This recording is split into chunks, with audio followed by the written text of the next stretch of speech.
Good morning Karnadu. ನಾನು ತಾಜ್ ಮಹಲ್ ಇದ್ದೀನಿ. ಬೆಳಿಗ್ಗೆ 7:00 ಆಗಿದೆ. ಮಳೆ ಬರ್ತಿದೆ ಇಲ್ಲಿ, ಮಳೆ. ಸೊ ಅದಕ್ಕೆ ಲೇಟ್ ಆಯಿತು. ಇದು ತಾಜ್ ಮಹಲ್ನ ಸ್ಟ್ರೀಟ್ಸು.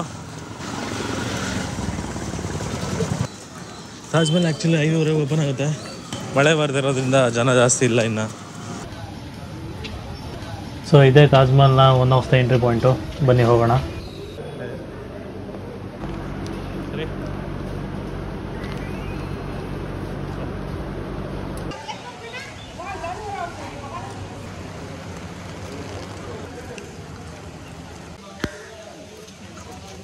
ಮಳೆ ಇರೋದ್ರಿಂದ ಜನ ಕಡಿಮೆ ಈಗ.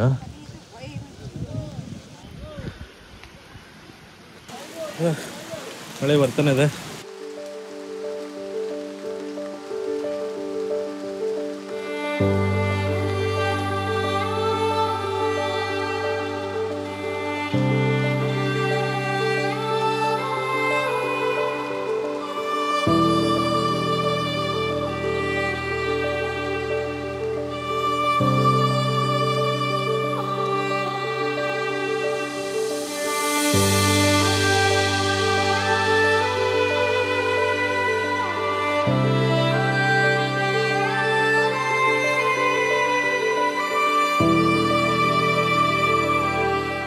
ಫೈನಲ್ ಆಗಿ symbol of love Taj Mahal ಬಂದಿದ್ದೀನಿ.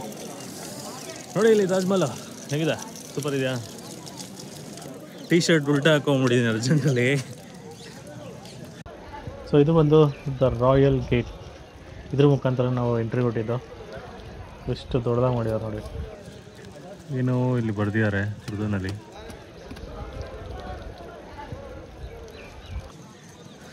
ಸೊ ಬೈ ದ ವೇ ಇಲ್ಲೆಲ್ಲ ಓಡಾಡೋಕ್ಕೆ 50 ರೂಪಾಯಿ. ಬಟ್ ನೀವು ಒಳಗಡೆ ಹೋಗಿ ನೋಡ್ಬೇಕಂದ್ರೆ 200 ರೂಪಾಯಿ ಚಾರ್ಜ್ ಮಾಡ್ತಾರೆ. ಸೊ ಟೋಟಲಾಗಿ 250 ರೂಪಾಯಿ. ಆಚೆಗಡೆ ನಾನು ಒಂದು ಶಾಪಲ್ಲಿ ಬುಕ್ ಮಾಡಿಸ್ತೇನೆ ಟಿಕೆಟ್. ಸೊ 20 ರೂಪಾಯಿ ಎಕ್ಸ್ಟ್ರಾ ತೊಗೊಂಡ್ರು 270 ರೂಪಾಯಿ ಆಯಿತು.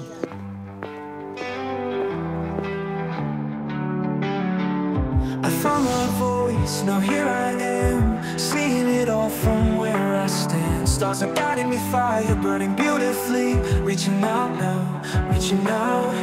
You held my hand and together we roam. Whoa, whoa, whoa. But now I stand alone in my own. Bring me back to the world. Whoa, whoa, whoa. Where I'll be safe even if I fall. Won't let gravity pull me.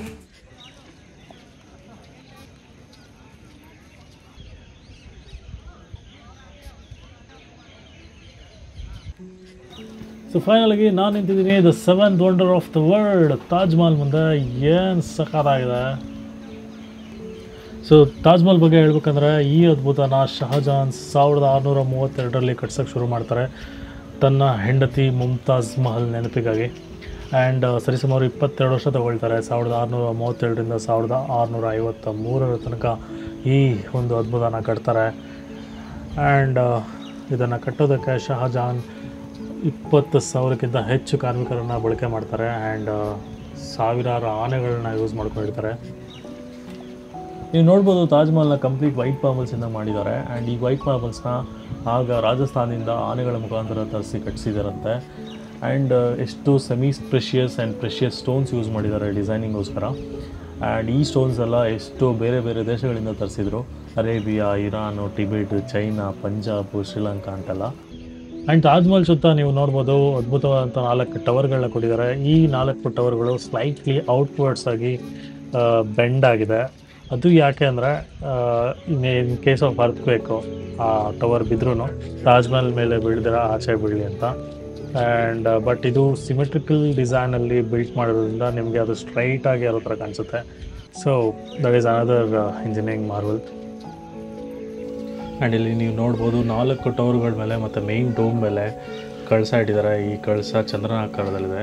And ಈ ಕಳಸ ಬಂದರು ಆಗಿನ ಕಾಲದಲ್ಲಿ 466 kg pure ಗೋಲ್ಡಿಂದ ಮಾಡಿದ್ರಂತೆ. And ಇದನ್ನು 1810ರಲ್ಲಿ ಬ್ರಿಟಿಷರು ಬಂದು ಹಾಳು ಮಾಡಿ ಇದನ್ನು ತಗೊಂಡು ಕದ್ದು ಕರಗಿಸಿ ಇದ್ರ ಬದಲಾಗಿ ಇಲ್ಲಿ ಕೂಡ್ ಪ್ಲೇಟೆಡ್ ಕಾಪರ್ ಕಳಸಗಳನ್ನ ಇಟ್ಟರಂತೆ. ಸೊ 2-3 ಗೇಟ್ ಇದೆ ತಾಜ್ ಮಹಲ್ ಬರೋಕ್ಕೆ. ಇಲ್ಲೊಂದು ಗೇಟ್ ಇದೆ, ಇದು ಈಸ್ಟ್ ಗೇಟ್ ಅಂತ, ಇದೊಂದು ಗೇಟು ಮತ್ತು ಅದೊಂದು ಗೇಟು. ಸೊ 3 ಗೇಟ್ ಇದೆ ಟೋಟಲು. ಇಲ್ಲಿ ನೋಡ್ರಿ ಚಿತ್ರದಿಂದ ತಾಜ್ ಮಹಲ್ ಏನು ಮಸ್ತ್ ಇದೆ.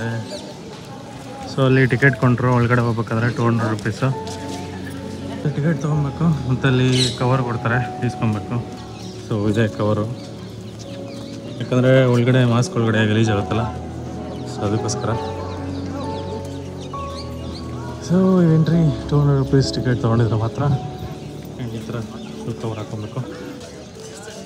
ಸೊ ನಾನಿನ್ನೂ ಹಾಕಿಲ್ಲ, ಅಲ್ಲಿ ಹಾಕ್ತೀನಿ, ಅಲ್ಲಿ ಹೋಗಿ.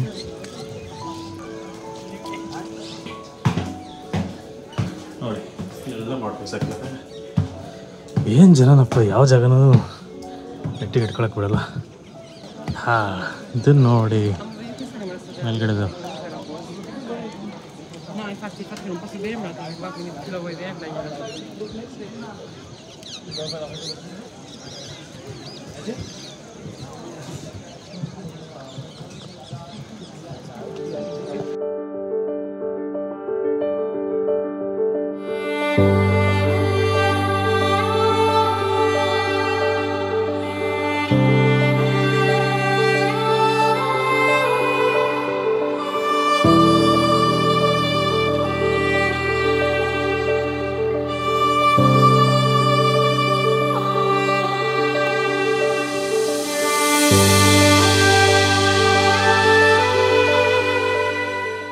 ಒಳಗಡೆ ಹೋಗೋಣ, ಹೇಗೆ ತೋರಿಸ್ತೀನಿ ಒಳಗಡೆ.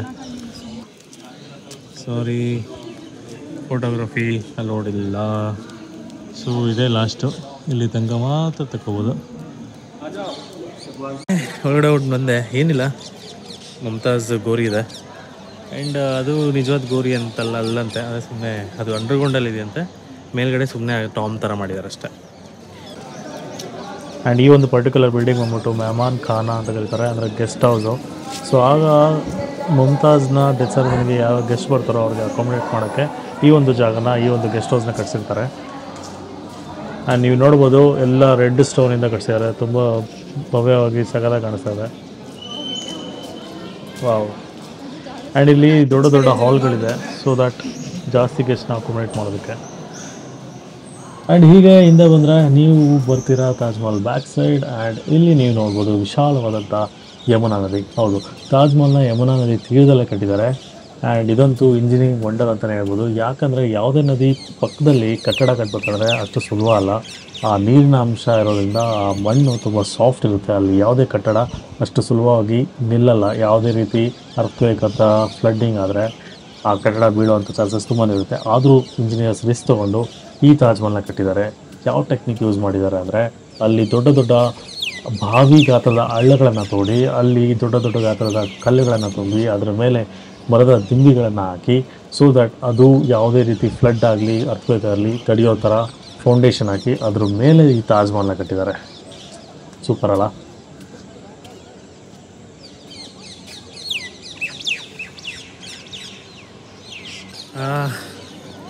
ಸೊ ತಾಜ್ ಮಹಲ್ ನೋಡೋದಾಯ್ತು. ಇನ್ನೊಂದು ಹೇಳ್ಬೇಕು ನಿಮಗೆ, ಇಲ್ಲಿ ಟ್ರೈಪಾಡ್ಸ್ ಆಗಲಿ ಅಥವಾ ಸೆಲ್ಫಿ ಸ್ಟಿಕ್ ಆಗಲಿ ಅಲೋ ಮಾಡಲ್ಲ. ಮೊಬೈಲ್ ಅಲೋ ಮಾಡ್ತಾರೆ, ಕ್ಯಾಮ್ರಾನು ಅಲೋ ಮಾಡ್ತಾರೆ, ಬಟ್ ಟ್ರೈಪಾಡು ಸೆಲ್ಫಿ ಸ್ಟಿಕ್ ಎಲ್ಲ ಅಲೋ ಮಾಡಲ್ಲ. ತಾಜ್ ಮಹಲ್ ಲೆಫ್ಟ್ ಸೈಡ್ಗೆ ಇಲ್ಲೊಂದೇನೋ ಇದೆ.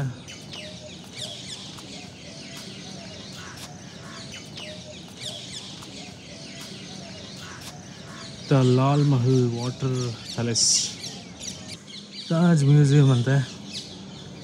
9 बजे से 5 बजे, Friday closed, entry free. So left ಸೈಡಲ್ಲಿ ಅಲ್ಲ ಆ ಕಡೆ ತೋರಿಸಿದ್ನಲ್ಲ, ಅದು musician ಸ್ಟೇಯಿಂಗು.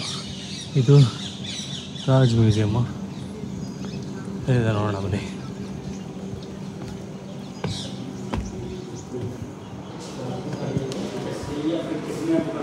Mobile camera okay, museum ನೋಡಿದೆ, ತುಂಬಾ ಚೆನ್ನಾಗಿತ್ತು.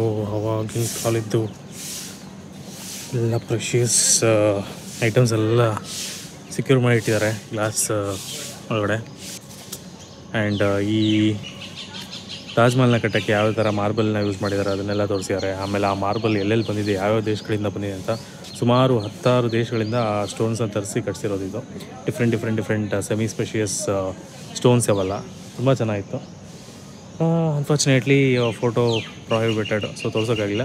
ಬಟ್ ನೀವು ತಾಜ್ ಮಹಲ್ ಬಂದರೆ ಇಲ್ಲಿ ಬನ್ನಿ, ತುಂಬ ಚೆನ್ನಾಗಿದೆ. ಹಳೇ ಅವಾಗ ಏನೇನು ಯೂಸ್ ಮಾಡಿದ್ರು ಎಲ್ಲ ನೀಟಾಗಿ ತೋರಿಸಿದ್ದಾರೆ.